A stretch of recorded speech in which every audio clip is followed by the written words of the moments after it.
everyone's like, oh my God, my puppy has separation anxiety. He cried for 5 minutes. I need to get him a pet sitter and I can't leave him alone. Well done. You have now started the journey to real separation anxiety. Welcome to the new episode of She Gets It Done. Make sure to hit subscribe, comment or like. We hope you love this week's episode. Enjoy!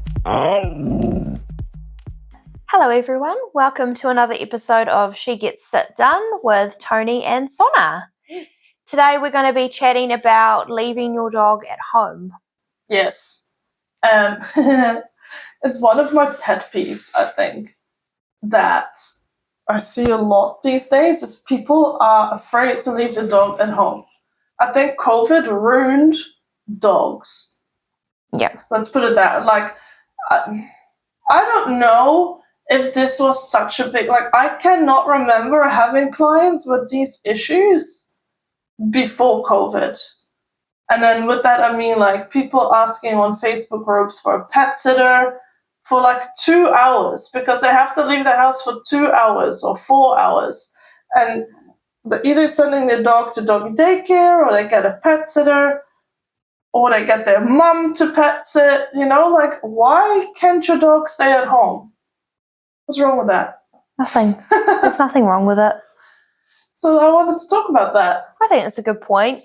I think if you're never teaching your dog to be alone, you're just creating a little anxious monster that can never be by itself. Or we chatted in the last podcast about being able to ignore your dog and not have them attention seek all the time. I think it's kind of a similar thing. If you can't just teach your dog to exist without needing you all the time, it's not healthy.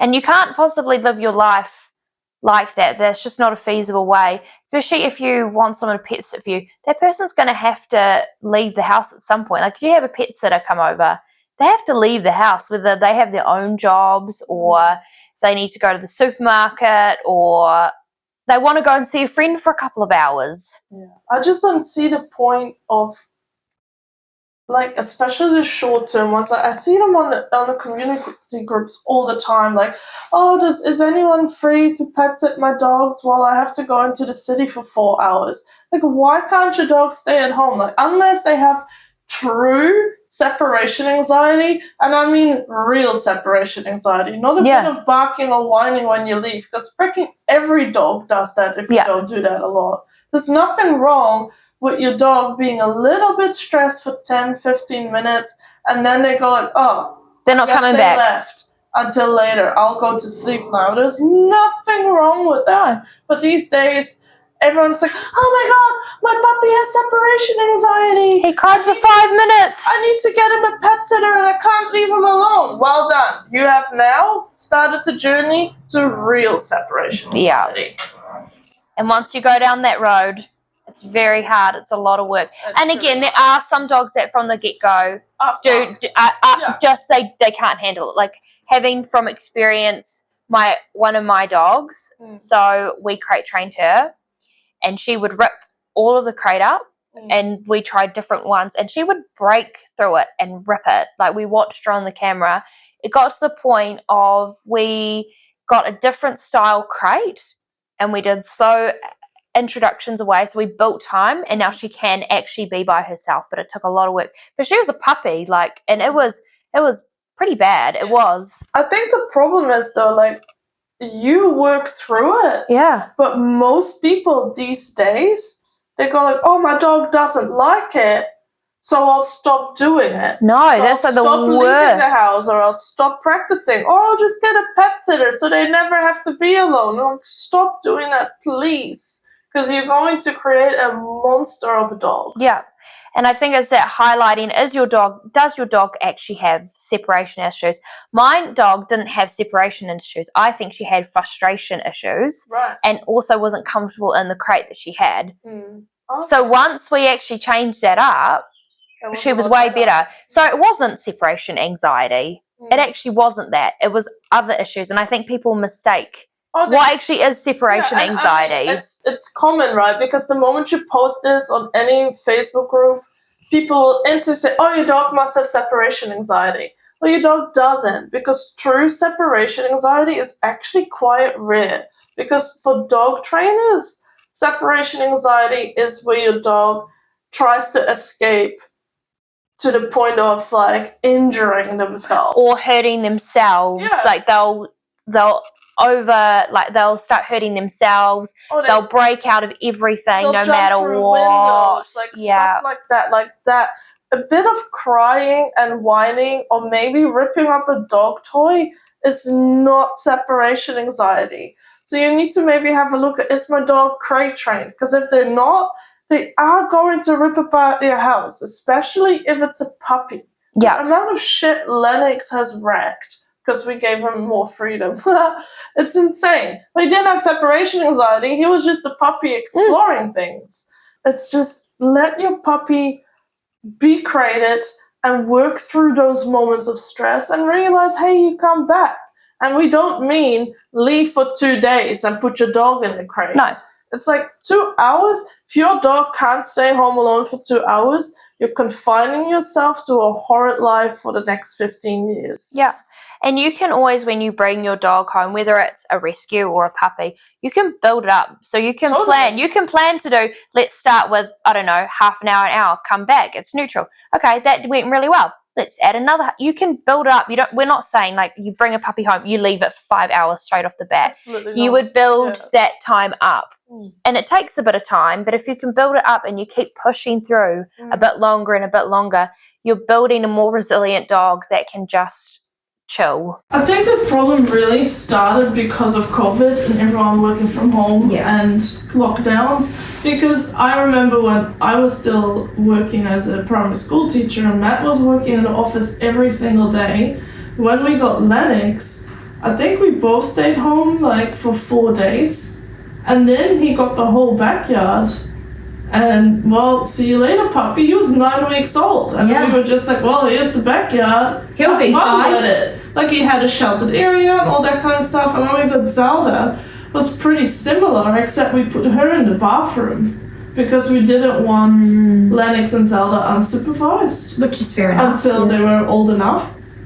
So, yeah, we just did all right. And I came home during lunchtime, I think, because I worked from, like, I was close enough to the house, and that was it. And then when they got a bit older, we did get a dog walker to break up the day, because we were working 8 till 5, so I think he walked him for like an hour twice a week at like noon or something, and the rest they were just home alone, and they're fine because we trained them to be okay at home.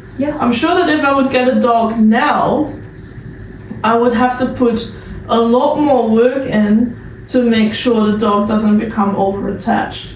Because now I'm working with dogs, or I bring the dogs. And you're always in and out. Right? And I'm not forced to be out of the house. And that's one thing that we struggle with my partner. He works from home. So we have to make specific time to go out. Yeah, and you have to practice that. Like, being at home alone is a skill, just like sit or down or leave it. Right, you have to train it. It doesn't just happen that they'll go like, oh yeah, today I'm 7 months old, I'm okay with being home alone now. It's just not going to happen that way. No.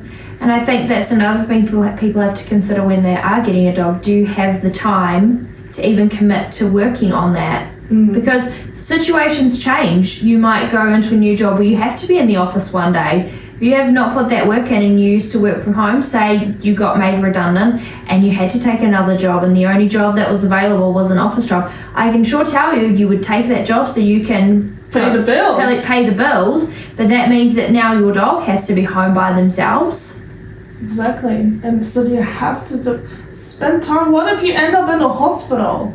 Are you going to get like someone 24/7 with your dog? Like, you might find a pet sitter, but the pet sitter is also working. Yes. Like when I had TJ pet sit for me, she's just working the whole day. And yes, I have someone at home with them when she's done work. But I definitely, when I look for a pet sitter, I don't look for one that is there 24/7. That's insane. Yeah. I would never request that.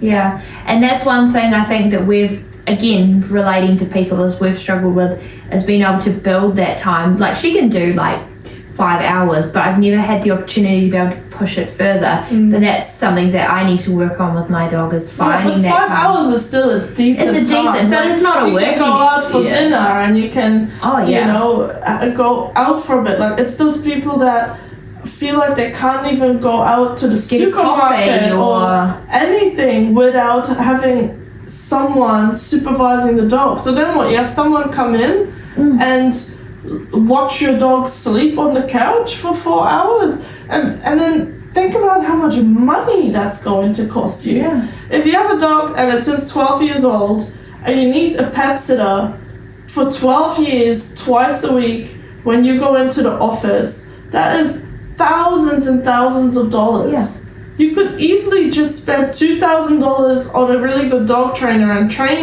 the dog from the get-go how to be at home, and all your problems will be gone. Yeah. And like, we're not saying like you couldn't like send your dog out for like a walk or something with someone for a bit of enrichment, but if you're having to do that just so that they didn't tear your house up and you can leave, then you've got problems. You've got different problems. Yeah, like this is not a don't send your dog to daycare or don't send your dog to pack walks. It's just teach your dog to be able to be alone by themselves. Yeah. That's it. Very important skill that I think is not worked on properly since COVID. Yeah, I agree. Cool. All right. That's our nice short podcast for the week. Hope you enjoyed it. If you have any questions or maybe comment below like how many hours you can leave your dog at home. Yeah, I'd love to know. Do you leave your dog alone? Do you get a pet sitter? Again, this is not to like poo-poo on anyone or make you feel bad, but it might, if you are one of those people that needs to find a dog sitter for 2 hours, then maybe this is gonna kick you into gear, or like, oh, actually, this isn't something I want to do for 12 years. And maybe it's a challenge if you don't have a dog that has full-fledged separation anxiety. This isn't the chat about that. That's a whole different issue. Yeah. But maybe your challenge this week could be, if you have been working on a 2-hour schedule with your dog, this week push to see if you can get to 3 this week. That's it. Or even half an hour longer, and just see if you can push it a bit longer. I agree. Yeah. Awesome. All right, guys. See you next time. See ya.